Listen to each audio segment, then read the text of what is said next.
பிரதமர் தமிழக வருகையை பாம்பன் இந்த பாலம் திறப்பு அரசு நிகழ்ச்சிகளில் கலந்து கொண்டு அங்கிருந்து மண்டபமில் இருக்கக்கூடிய ஹெலிபேட் தளத்திற்கு விரைந்திருக்கிறார் அப்படின்ற செய்தி. இதற்கு மத்தியில் பிரதமர் பேசியிருக்கக்கூடிய 3 விஷயங்கள். மாநில அரசு மருத்துவத்தை தமிழில் கொடுக்குமா அப்படின்ற கேள்வியை எழுப்பியிருக்கிறார்.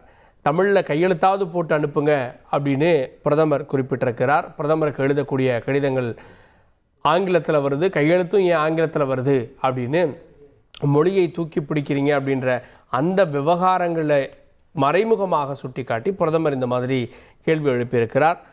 தமிழ்நாட்டுக்கு 7 மடங்கு ரயில்வே நிதியை உயர்த்தியிருக்கோம். இதற்கு முந்தைய அரசுகளில் 900 கோடியாக இருந்தது.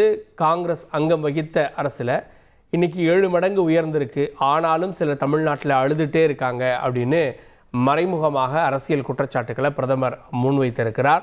இதற்கான பதில் அது வைத்தி ஒரு பிளாட் வாங்கணுமா இல்லை ஒரு ஃப்ளாட் வாங்கணுமான்னு ஒரே கன்ஃபியூஷன். ஒரு ரியல் எஸ்டேட் எக்ஸ்பர்ட் கிட்ட பேசு. எப்படி? பாஸ்வாலா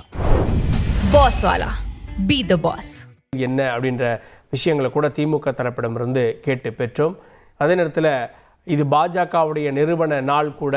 இந்த நாளில் நாட்டிற்காக தேசத்திற்காக உழைத்ததில் பாஜகவுக்கு மிக முக்கிய பங்கு இருக்குது அப்படின்னு பிரதமர் குறிப்பிட்டார். பிரதமருடைய பேச்சு ஒருபுறம் அரசியல் ஆங்காங்கே வெடித்தாலும் பிரதமருடைய வழி அனுப்புதலில் அரசியல் இருக்கிறதா? குறிப்பாக ஓபிஎஸ் டிடிவி சந்திக்க வாய்ப்பு கொடுக்கப்பட்டிருக்கா? அடுத்தது இபிஎஸ் சந்திக்கலை அப்படின்னா ஏன் சந்திக்கலை அப்படின்ற பல கேள்விகள் பிரதமருடைய வழி அனுப்புதலையும் இருக்கிறது. தொடர்ந்து அதனையும் பார்க்க இருக்கிறோம்.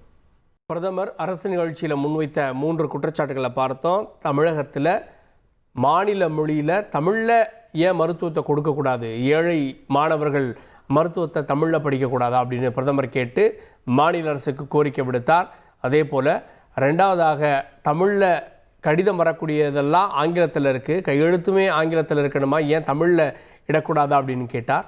3வதாக ரயில்வேக்காக ஒதுக்கப்பட்ட நிதியை நாங்கள் 7 மடங்கு உயர்த்தி இருக்கோம், ஆனாலும் அழுது கொண்டே இருக்கிறீங்களே அப்படின்ற கேள்வியை பிரதமர் முன்வைத்தார். இது அரசியல் ரீதியான கேள்வியாக பார்க்கப்படுகிறது.